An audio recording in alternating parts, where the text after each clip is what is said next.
Hello, and thank you for joining me today for Real Estate, Religion, and You. My name is Sylvia Black, licensed real estate broker with Affordable Homes and Apartments in Williamsville. Today we're talking about part 3 of opening a door to a home of your own. And thank you for joining me today on Time Warner Public Access TV Channel 20, Public Access on Wednesdays 6:30 to 7 p.m. and Saturdays from 12:30 to 1 in the afternoon. And again, I want to thank you for joining me.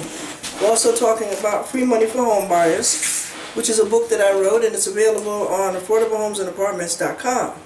And it talks about grant money, down payment and closing cost assistance, purchase subsidies to help you with the down payment and closing costs for purchasing your home. And some of the money is in the form of grants. That's why I call it Free Money for Home Buyers. And thank you for joining me today. Today we're going to conclude with part 3. Okay, and we left off talking about, depending upon your household income, you may be eligible for special assistance programs, which I list in my book, Free Money for Home Buyers. Okay,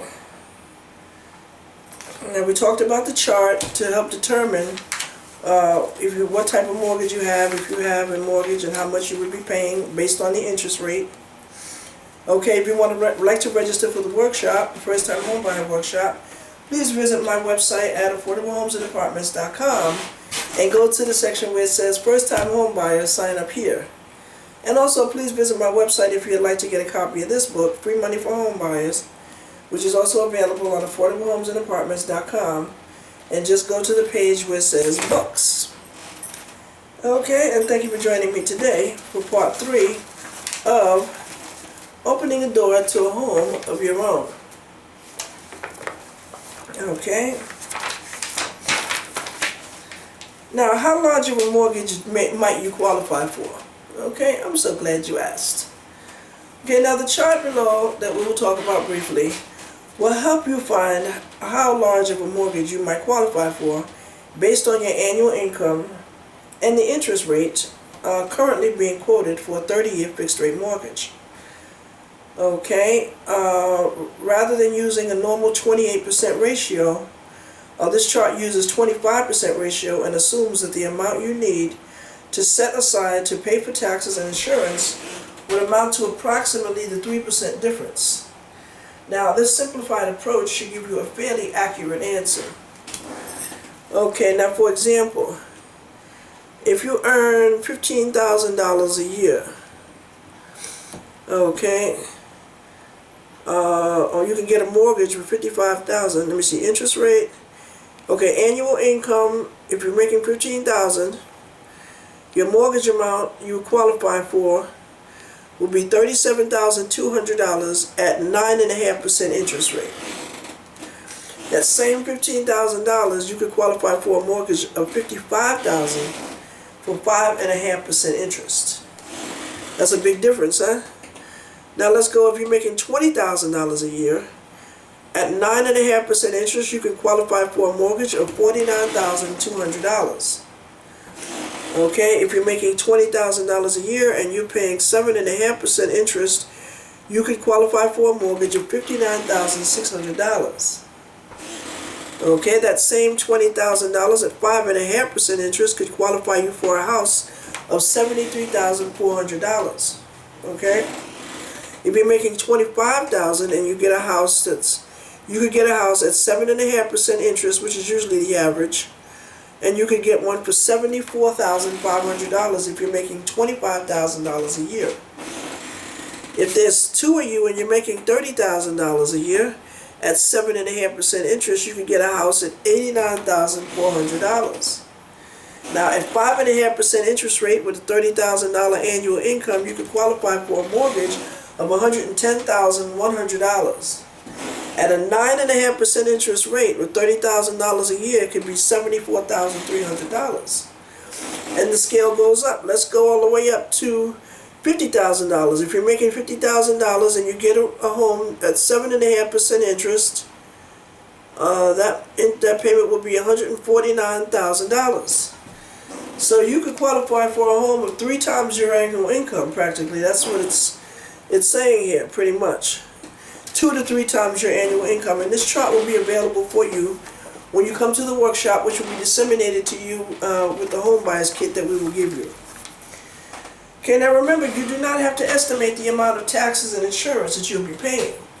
Okay, to account for those costs and make it easy to calculate, this chart assumes that you can devote 25% of your monthly income to housing costs. Okay, the home mortgage qualifying examples on page 18 and 19, which we'll go over, show how different families figured out whether they are ready to buy a home of their own now or have to wait till later. In the first example, the borrower should not have a difficult time qualifying because the proposed monthly housing costs and the proposed total monthly debts are lower than the maximum guidelines. If the borrower has a good credit history and money saved for a down payment, most lenders would consider this borrower a good potential customer. Okay, the borrower is not attempting to buy a house that would strap him or her financially. This individual gives every indication of being able to follow through on the commitment to repay this mortgage. The family in the second example, however, would probably not be able to qualify for a mortgage loan at this time. Even if they have a good credit history, even if the lender is very flexible and willing to use more generous guidelines, the family might have trouble qualifying because their proposed monthly debts are well above the range most lenders consider reasonable. In this case, the family should concentrate on paying off some of their credit cards and getting their monthly expenses to the lower level for a period of time before looking to buy a home. Okay, and we're going to go over that in the workshop, in the worksheet. Just briefly, okay? Now, home mortgage qualifying example 1. Single borrower gross annual salary is $31,500. Total monthly income is $31,000 divided by 12 comes to $2,625, and this is how you can calculate your income. Remember I said if you don't know the actual annual amount, I've asked a lot of people, what's your gross annual income? And they'll tell me how much they bring home a week. You know, so what you do is you take your hourly wage and you multiply it by the number of hours that you work. Okay, and then you multiply that by, see that's weekly, right? So you multiply that by 52 weeks. And then you divide it by 12. So you take your hourly wage, okay, you multiply it by the number of hours you work, then you multiply it by 52 weeks, and then you divide it by 12. In this case, we came up with $2,625 on a $31,500 income. Now, monthly gross income is $2,625 multiplied by 28%, okay? 20.28 allowable monthly housing cost is $735, okay? Home purchase price is $75,000 minus down payment of $5,000 comes to a mortgage loan amount of $70,000. A 30-year loan at 7% interest, the monthly payment is $466. Monthly taxes and insurance are $155. Total monthly housing cost is $621. Monthly gross income is $2,625 multiplied by 36% or 0.36. Allowable total monthly debt is $945. Other monthly debts, car payment $220, credit cards $50. Total other monthly debts is $270. Now the total monthly housing cost is $621. The total other monthly debts are $270. So you say $621 minus $270, and you come up with your total monthly cost of $891. Now that homeowner is in a good position to buy a home. That first-time home buyer. Now, home mortgage qualifying example 2. Borrower's annual salary $16,000.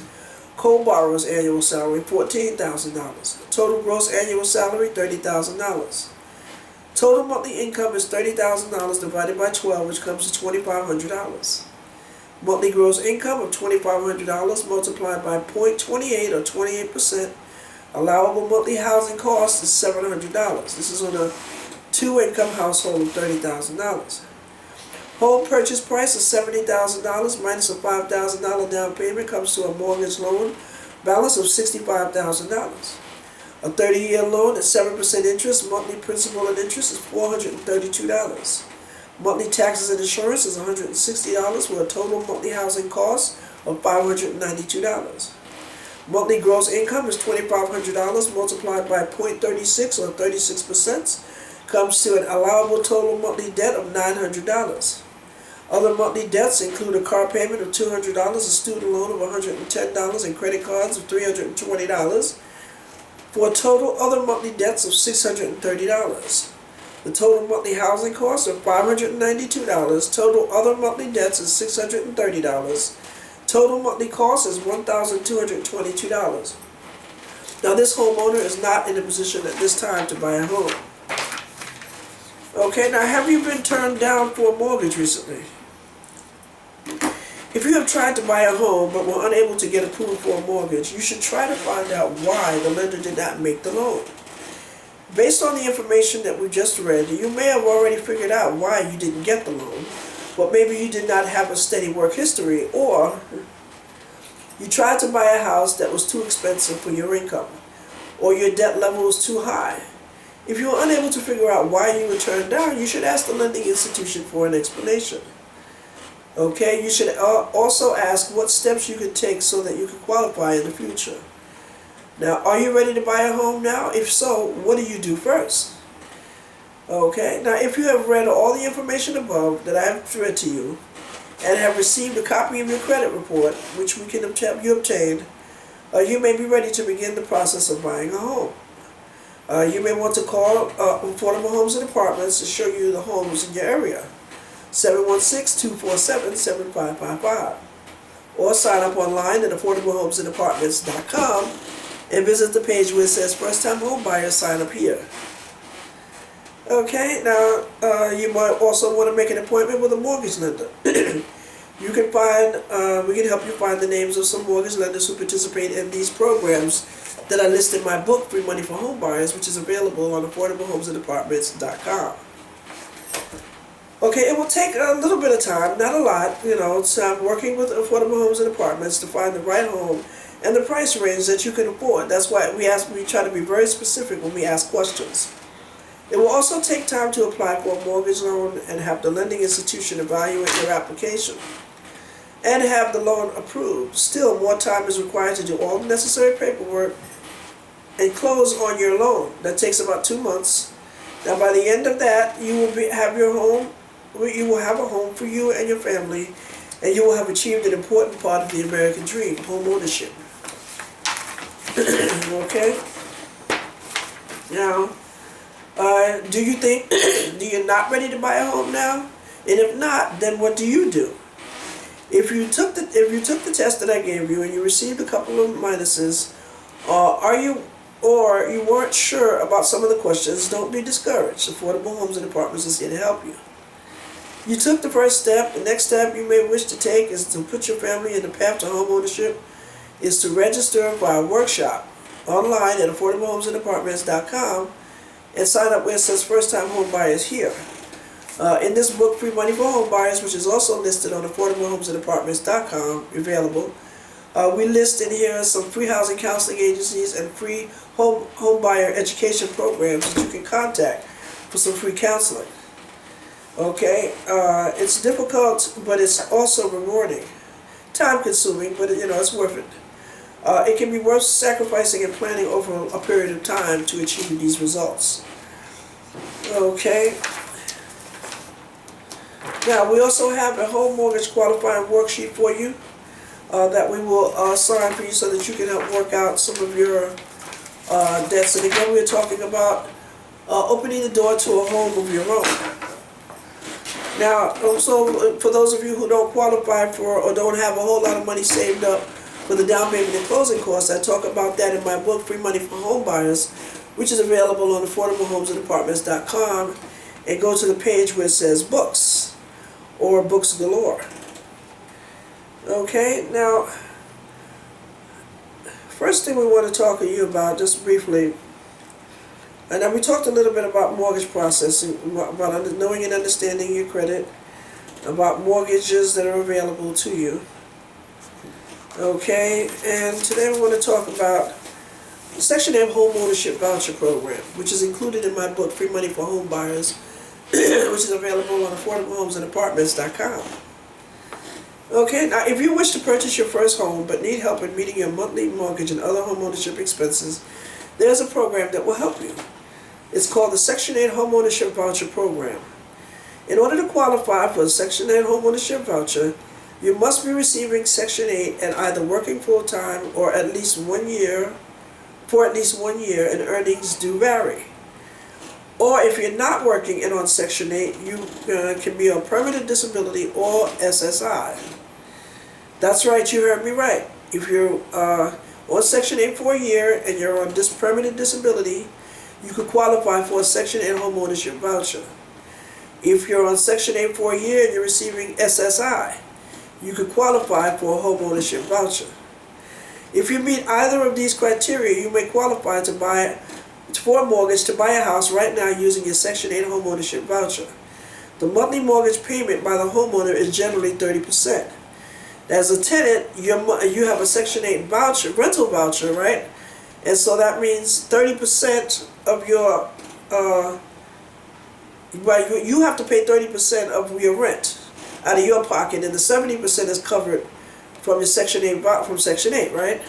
So that's the same way it'll work here with you. If you buy a home and you qualify, you can 70% of your mortgage will be paid, and all you have to do is pay 30%, just like you do now paying rent.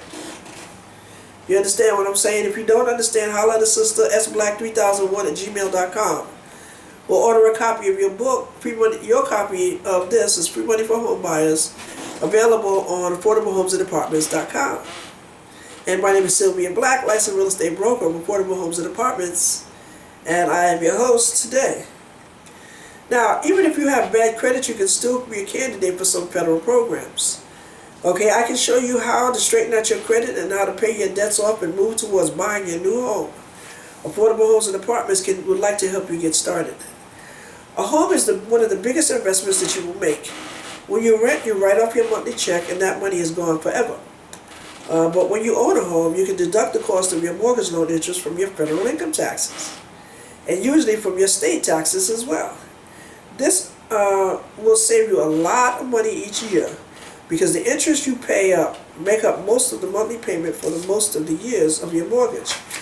And you can also deduct the property taxes as you pay as a homeowner. In addition, the value of your home may go up over the years. That means you have equity you can borrow against. Okay, finally, you'll enjoy having something that is all yours. You don't have to pay rent anymore. A home where your own personal style will tell the world who you are. Okay? Now, purchasing a government home can be a very good deal as well. My first home was a government home. I purchased it. It was up, I believe it was in Syracuse. I purchased it. It was a 3-family house, listed for $13,000, and I purchased it for $6,000. Got there and found out that it was a 3-family house.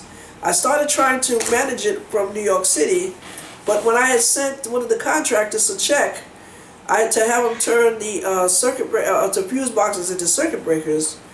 I had gotten ripped off, and I decided I was moving. Okay, so we packed up and we moved to Syracuse and got there, and I sued the guy, and he filed bankruptcy.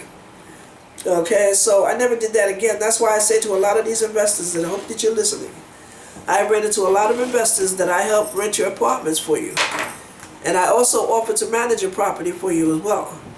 However, you cannot manage property from 700 or 400 miles away, especially not even 400 miles away, and especially not 4,000 miles away. There are investors who buy houses in West New York area that are from a lot of the major cities. Los Angeles, Washington, Chicago, New York City. And I help them rent out the units.